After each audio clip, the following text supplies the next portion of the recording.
ಪ್ರತಿಪಕ್ಷ ಏನಿದೆ ಸರ್, ಸುರೇಶ್ ಕುಮಾರ್ ಸಾಹೇಬ್ರು ಮುಂಚೆಯಿಂದಾನು ಕೆಪಿಎಸ್ಸಿ ಬಗ್ಗೆ ಬಹಳ ಕಾಳಜಿ ಇದೆ.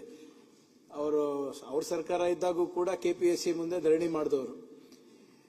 ಈಗ ಇದನ್ನು ನಾವು ಕೂಡ ನೀವು ಹೇಳ್ದಂಗೆ ಸರ್, ನಾವು ನೀವು ಅಂತ ಅಲ್ಲ, ಇದರಲ್ಲಿ ಇದೇ ಸದನದಲ್ಲಿ ಹೋದ ವರ್ಷನೂ ಚರ್ಚೆ ಮಾಡಿದ್ವಿ, ಅಮೆಂಡ್ ಮಾಡಿದ್ವಿ. ನನಗೆ ಆಶ್ಚರ್ಯ ಏನಂದ್ರೆ ಸರ್, ಏನ್ ಭಯನೇ ಇಲ್ವಾ ಕಾನೂನ್ದು ಅಂತ. ಹಿಂದಿನ ಸರ್ಕಾರದಲ್ಲಿ ನಾನೊಂದು ಪ್ರೈವೇಟ್ ಬಿಲ್ ಅನ್ನ ಮೂವ್ ಮಾಡಿದ್ದೆ ಬೆಳಗಾವಿ ಅಧಿವೇಶನದಲ್ಲಿ, prevention for corruption in government recruitment ಅಂತ. ನಮ್ಮ ಸರ್ಕಾರ ಬಂದ್ಮೇಲೆ ಮಾನ್ಯ ಮುಖ್ಯಮಂತ್ರಿಗಳಿಗೆ ಉಪಮುಖ್ಯಮಂತ್ರಿಗಳ ಜೊತೆ ಚರ್ಚೆ ಮಾಡಿ ಕರ್ನಾಟಕ ಪಬ್ಲಿಕ್ ಎಕ್ಸಾಮಿನೇಷನ್ ಆಕ್ಟ್ ತಂದೆ, measures for prevention of corruption and unfair means in recruitment ಅಂತ.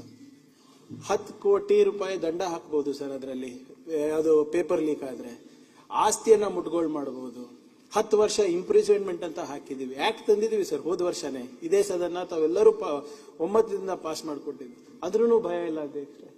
ಈಗ ತಾವು ಹೇಳ್ದಂಗೆ ಸುನಿಲ್ ಕುಮಾರ್ ಅವರು ಮಾತಾಡ್ಬೇಕಾದ್ರೆ ಹೇಳಿದ್ರು, ಖಾಲಿ ಪೇಪರಿಗೆ ಬರ್ದ್ ಕೊಟ್ಟು ಹೋಗಿದ್ದಾರೆ, ಅವ್ರು ರೆಕ್ರೂಟ್ ಆಗಿದ್ದಾರೆ. ಆಮೇಲೆ ನಮ್ಮ ಇಲಾಖೆದೇ ಹೇಳ್ಬೇಕು ಅಂದ್ರೆ, ನಾನೇ ಒಂದ್ 8 ಸರಿ ಪತ್ರ ಬರ್ದಿದ್ದೀನಿ, ಯಾಕನ ಕೊಟ್ಟಿದೀವಿ ಕೆಪಿಎಸ್ಸಿಗೆ ಅನ್ಸ್ತಾ ಇದೆ ಅಧ್ಯಕ್ಷರೇ.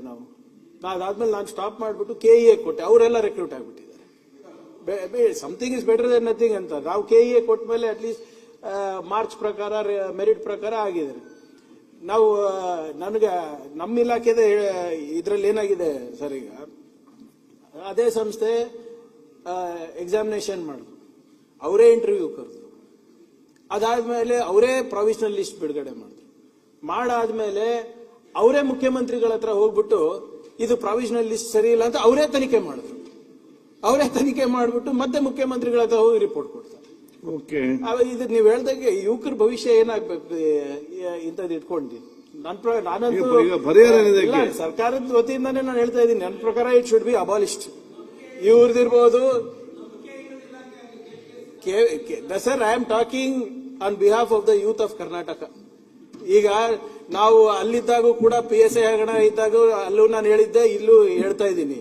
ಈಗ ನಾನು ಹಿಂದೆ ಏನು ವಿರೋಧ ಪಕ್ಷದಲ್ಲಿದ್ದಾಗ ನಾನು ಒಂದು ಪ್ರೈವೇಟ್ ಬಿಲ್ ತಂದಿದ್ದೆ, ಅದು ಅನುಷ್ಠಾನ ಮಾಡಿದ್ದೀನಿ. ಇನ್ನೇನ್ ಮಾಡಬೇಕು ಅಂತ ನಮ್ಗೆ ಅರ್ಥ ಆಗ್ತಾ ಇಲ್ಲ. They are not afraid of law, they are not afraid of acts, they are not afraid of judiciary ನಾರ್ ಲೆಜಿಸ್ಲೇಟರ್ಸ್. ಈಗ ಪ್ರತಿಪಕ್ಷ ಅದರಿಂದ ಇದರಲ್ಲಿ ನೀವು ಹೇಳಿದಾಗೆ sir, we should work together. ಇಲ್ಲ ಪಕ್ಷ ಇಲ್ಲ, ಯೂತ್ ಪಕ್ಷ. ಐ ಆಮ್ ಎಕ್ಸ್ಪ್ರೆಸಿಂಗ್ ಸರ್, ಇದಕ್ಕಿಂತ ಜಾಸ್ತಿ ನಾನು ಏನ್ ಮಾಡ್ಬೋದು ಹೇಳಿ. ಎಕ್ಸಾಕ್ಟ್ಲಿ. ಆಕ್ಟ್ ಏನಾಗಿದೆ, ಪ್ರಿಯಾಂಕ್ ಖರ್ಗೆ ಅವ್ರು ಹೇಳಿದಕ್ಕೆ ಇನ್ನೊಂದು ಸೇರಿಸ್ತೀನಿ, ಅವ್ರಿಗೆ ಭಯನೂ ಇಲ್ಲ, ನಾಚಿಕೆನೂ ಇಲ್ಲ. ಎಲ್ಲಿ ಭಯ ಮತ್ತೆ ನಾಚಿಕೆ ಇರೋದಿಲ್ಲ, ಡೆಡ್ಲಿ ಕಾಂಬಿನೇಷನ್ ಅದು. ನಾವು ಸರ್, ನಾವು ಯಾರೋ ಇಂಡಿವಿಜುವಲ್ ಮೇಲೆ ಮಾತಾಡ್ತಾ ಇಲ್ಲ. ಇದು ಇಟ್ ಈಸ್ ಅನ್ಫಾರ್ಚುನೇಟ್. ನೀವು ನಿಮ್ಮ ಭಾಗದಲ್ಲಿ ಹೇಳ್ತಾ ಇದ್ದೀರಿ ಸರ್, ನಮ್ಮ ಭಾಗದ ಹುಡುಗರು ಇನ್ನ ಎಷ್ಟು ಯುವಕರು ಎಷ್ಟು ಪ್ರಯತ್ನ ಮಾಡ್ತಾರೆ, ಧಾರವಾಡನಲ್ಲಿ ಹೋಗಿ ಇದು ಮಾಡ್ತಾರೆ, ಹೈದರಾಬಾದಿಗೆ ಹೋಗ್ತಾರೆ, ಇಲ್ಲಿ ಬೆಂಗಳೂರಿಗೆ. ಒಂದೇ ಜೋಡಿಸ್ತೀನಿ ನಾನು, ಅದಕ್ಕೆ ಅದನ್ನ ಅಧಿವೇಶನದಲ್ಲಿ ಅದೆಲ್ಲ ರೆಕಾರ್ಡ್ ಆಗೋದು ಬೇಡ ಅಂತ ಹೇಳಿಲ್ಲ. ಆ ಅರ್ಹತಾ ಪಟ್ಟಿಯಲ್ಲಿ ನೋಡಿ ಅವರ ಅಡ್ರೆಸ್ಗಳು ನೋಡ್ಬಿಟ್ರೆ ನೀವು ಇಂಥವರೆಲ್ಲ ಆಯ್ಕೆ ಆಗ್ಬಿಟ್ಟಿದಾರ ಅಂತ ಅನ್ಸ್ಬಿಡುತ್ತೆ. ಕೆಪಿಎಸ್ಸಿ ಮೆಂಬರ್ ಮಕ್ಕಳು ಅರ್ಹತಾ ಪಟ್ಟಿ ಬಂದಿದ್ದಾರೆ. ರಿಟೈರ್ಡ್ ಇಲ್ಲೇ ವಿಧಾನಸೌಧದಲ್ಲಿ ಕೆಲಸ ಮಾಡಿದಂತ ರಿಟೈರ್ಡ್ ಫ್ಯಾಮಿಲಿಯ ಒಂದು ಕುಟುಂಬದವ್ರು 3 ಜನ ಆಯ್ಕೆ ಆಗಿದ್ದಾರೆ. ಯಾರೋ ಎಕ್ಸ್ ಮಿನಿಸ್ಟರ್ನ ಮಗ ಆಯ್ಕೆ ಆಗಿದ್ದಾರೆ. ನಾನು ಅವ್ರಿಗೆ ಅರ್ಹತೆ ಇಲ್ಲ ಅಂತ ನಾನು ಹೇಳ್ತಿರೋದಲ್ಲ, ಇಲ್ಲ ಅನುಮಾನಗಳಿರೋದು ಅಂತ. ಇದು ಎಲ್ಲಾರು ಒಂದ್ ಕಡೆಗೆ ಕ್ಲಿಯರಿಟಿ ಮಾಡಲಾದ್ರೆ ಹೆಂಗಾಗತ್ತೆ? ಅಧ್ಯಕ್ಷರೇ, ಪ್ರಿಯಾಂಕ ಅವ್ರಿಗೆ ನಮ್ಮ ಅಶ್ವಥ್ ನಾರಾಯಣ ಅವರು ನಿಮ್ಗೆ ಅಭಿನಂದನೆ ಸಲ್ಲಿಸಿ ಅಂತ ಹೇಳ್ತಾ ಇದ್ದಾರೆ. ಆಯ್ತು, ಇಲ್ಲ ಇದರಲ್ಲಿ ಇದು ಅಂತಲ್ಲ. ಈಗ ಅಭಿನಂದನೆ ಸಲ್ಲಿಸೋಕೆ ಮಾತಾಡ್ತಿರಲ್ಲ. ನಮ್ಮ ಹೋಮ್ ಡಿಪಾರ್ಟ್ಮೆಂಟ್, ನಮ್ಮ ಸೀನಿಯರ್ ಆಫೀಸರ್ಸ್ ಹತ್ರ ಮಾತನಾಡಿ ಅವ್ರು ಹೇಳಿ, ಹಿಂದಿನ ಸರ್ಕಾರದಲ್ಲಿ ಕೆಲವು ರೆಕ್ರೂಟ್ಮೆಂಟ್ ಆಗಿದೆ ಸರ್ ಇದೇ ಕೇಸ್ಗಳಲ್ಲಿ. ಅವ್ರು ಆಟೋಮೆಟಿಕ್ ಹೇಳ್ತಾರೆ, ಈ ಬ್ಯಾಚ್ ಏನ್ ಬಂದಿದೆ, ಹೇಗ್ ಬಂದಿದೆ ಅಂದ್ಬಿಟ್ಟು ಅವರೇ ಹೇಳ್ತಾರೆ, ಯಾರು ಹಾಕಿದಾರೆ ಅಂತಾನು ಹೇಳ್ತಾರೆ. The quality of officers is so ಬ್ಯಾಡ್. ಅವ್ರು ಹಿಂದಿನ ಸರ್ಕಾರದಲ್ಲಿ ಹಂಗೆ ಬಂದ್ಬಿಟ್ಟಿದ್ದಾರೆ. ಈಗ ಅವ್ರಿಗೇನು ಮಾಡ್ಲಿಕ್ಕೆ ಆಗ್ತಾ ಇಲ್ಲ.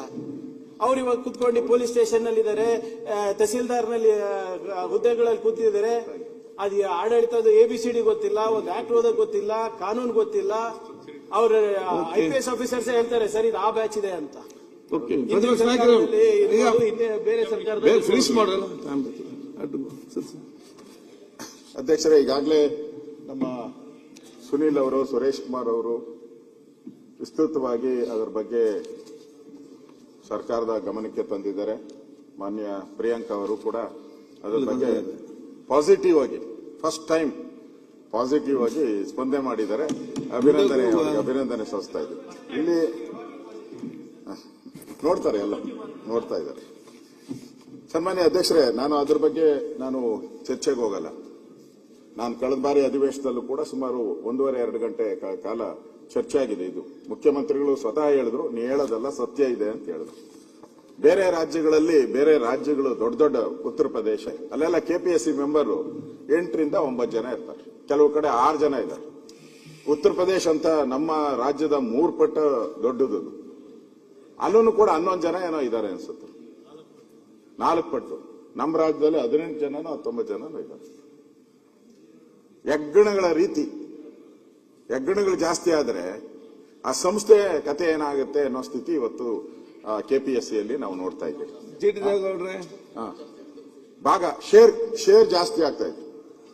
ಹೆಗ್ಗಣಗಳು ಜಾಸ್ತಿ ಆದ ತಕ್ಷಣ ಶೇರ್ ಮಾಡೋದು ಜಾಸ್ತಿ ಆಗ್ತದೆ. ಪಕ್ಕದಲ್ಲಿ ಕೂತ್ಕೊಳ್ಳಿ.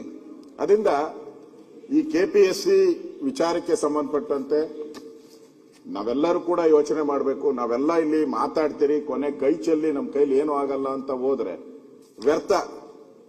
ನಾನು ಹೇಳಿದ್ದೀನಿ, 1 ಗಂಟೆಗೆ ನಾವು ಎಷ್ಟು ಸಾಲ ಮಾಡ್ತೀರಿ ಅಂತ ಲೆಕ್ಕ ಕೊಟ್ಟಿದ್ದೀನಿ ನಾನು. ಆದ್ರಿಂದ ನಾನು ಇಂಪಾರ್ಟೆಂಟ್ ಆಗಿ ಕಲ್ಯಾಣ ಕರ್ನಾಟಕದಲ್ಲಿ ಒಂದು IAS ಮತ್ತು KS ಪರೀಕ್ಷೆಗೆ ಆಗ್ಬೇಕು ಅಂತ. ಯಾಕೆ ಅಂತ ಹೇಳಿದ್ರೆ, ಮೊದಲು ಆ ಭಾಗದ ಜನ ಎಲ್ಲ ಹೈದರಾಬಾದ್ಗೆ ಹೋಗ್ತಾ ಇದ್ರು. ಅದನ್ನ ತಪ್ಪಿಸ್ಬೇಕು ಅಂತೇಳಿ ಅಲ್ಲೊಂದು ಸಂಸ್ಥೆಯನ್ನ ಮಾಡಿ ಅಲ್ಲಿ ವಿದ್ಯಾರ್ಥಿಗಳಿಗೆ ಸುಮಾರು 100 IAS, 400 ಜನ KS, 500 ಜನ ಕೊಡಬೇಕು ಅಂತ ಸರ್ಕಾರ ತೀರ್ಮಾನ ಮಾಡಿ ಅಲ್ಲಿ ಆರ್ಡರ್ ಮಾಡಿದ್ರು, ಕರೆದ್ರು. ಬನ್ನಿ, ನೀವೆಲ್ಲ ಬಡವರ ಮಕ್ಕಳು, ನೀವು IAS ಆಗಬೇಕು, IPS ಆಗಬೇಕು, ಆ ಥರದ ಒಂದು ಕೊಟ್ರು. ಅಧ್ಯಕ್ಷರು, ಇವತ್ತೇನಾಗಿದೆ, ನನ್ನ ಆಫೀಸ್ಗೆ ಬಂದಿದ್ರು. ಆ ಭಾಗದ ಒಂದು ಸುಮಾರು 30 ಜನ ಯುವಕರು ನನ್ನ ಆಫೀಸ್ಗೆ ಬಂದು ಕಣ್ಣೀರು ಹಾಕಿದ್ರು. ಏನ್ ಹೇಳಿದ್ರೆ, ಸರ್ ನಾವೆಲ್ಲ 50 ರೂಪಾಯಿ ಕಲೆಕ್ಟ್ ಮಾಡ್ಕೊಂಡು ನಾವು ಅಲ್ಲಿಂದ ಇಲ್ಲಿಗೆ ಬಂದಿದ್ದೀರಿ ಸರ್, ಹೋಗ್ಬೇಕಾದ್ರೆ ನಮ್ಗೆ ದುಡ್ಡಿಲ್ಲ ಸರ್ ಅಂತಂದು ಮನವಿ ಕೊಟ್ರು ನನ್ನ ಹತ್ರ. ಆ ಮನವಿನೂ ಹತ್ರ ಇದೆ. ನಮ್ಮ ಕಷ್ಟ ಹಿಂಗಾಗಿದೆ ಸರ್ ಅಂತ. ಹೋಗ್ಬೇಕಾದ್ರೆ ನಾನೇ ಹೇಳಿದೆ ನಮ್ಮ ಆಫೀಸ್ಗೆ, ಅವ್ರಿಗೊಂದು 1,500 ರೂಪಾಯಿ ಕೊಡ್ರಪ್ಪ, ಹೋಗ್ಬೇಕಾದ್ರೆ ಟ್ರೈನ್ ಚಾರ್ಜ್ ಇಟ್ಕೊಂಡು ಹೋಗ್ಲಿ ಅಂತ ಕೊಟ್ಟಿದ್ರು.